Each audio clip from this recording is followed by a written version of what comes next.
Depuis le 5 août, la loi s'applique indifféremment à Saint-Pierre-et-Miquelon.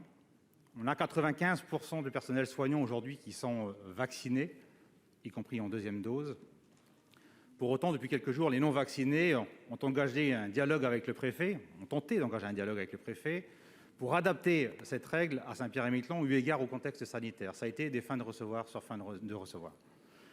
Aujourd'hui, il y a des tensions sociales qui sont en train de se créer sur un territoire où le virus ne circule pas et où nous sommes passés, pour l'instant, au travers de la crise sanitaire, sans heurts.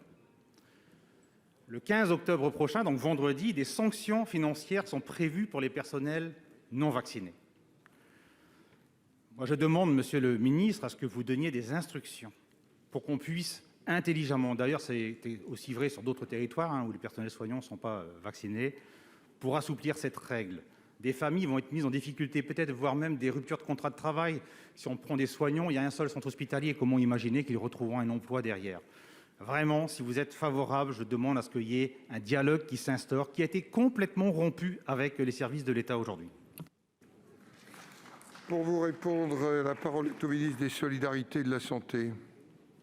Mesdames et messieurs les sénateurs, monsieur le sénateur Artano, d'abord merci d'avoir souligné l'engagement extraordinaire de la population de Saint-Pierre-et-Miquelon. Il n'y a là-bas que 2 lits de réanimation. 2 lits de réanimation. Et on a vu avec les précédentes vagues dans les territoires ultramarins, avec l'éloignement géographique, comme il est compliqué de faire face à une vague épidémique de cette ampleur. La population de Saint-Pierre-et-Miquelon a demandé au gouvernement à bénéficier de la totalité des vaccins nécessaires pour se vacciner. En une fois, nous avons dit oui, et désormais, effectivement, la population de Saint-Pierre-et-Miquelon affiche une vaccination de 90%. Tant mieux, la population se protège ainsi. Il reste, monsieur le sénateur, précisément 13 salariés des établissements sanitaires et médico-sociaux et 6 pompiers ou 5 pompiers qui ne sont pas vaccinés. Je le dis ici pour avoir défendu la loi sur l'obligation vaccinale, qui a d'ailleurs remporté une majorité parlementaire forte dans les 2 chambres, chez les personnels soignants et médico-sociaux. Pourquoi ? Parce qu'il s'agit non seulement de protéger ces soignants qui sont par définition plus exposés, raison pour laquelle ils sont appelés à recevoir une 3e dose de vaccin, mais surtout parce qu'ils sont au contact de personnes fragiles, malades, et que nous avons eu suffisamment de cas groupés, de clusters dans les hôpitaux et les EHPAD, pour savoir que nous devons en faire des sanctuaires. Cette loi, mesdames et messieurs les sénateurs, que vous nous avez permis d'appliquer, elle s'applique dans de bonnes conditions sur le territoire national.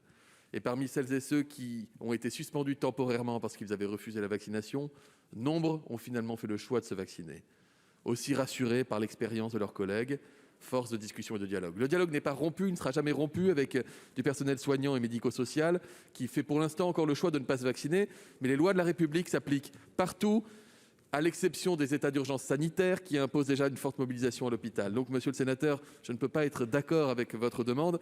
L'obligation vaccinale doit s'appliquer à Saint-Pierre-et-Miquelon. S'il y a des suspensions de salaire, elles seront immédiatement levées dès lors que, je le répète, ces 13 salariés et ces 5 ou 6 pompiers auront fait le choix de se protéger et de protéger celles et ceux qu'ils soignent au quotidien. Je vous remercie.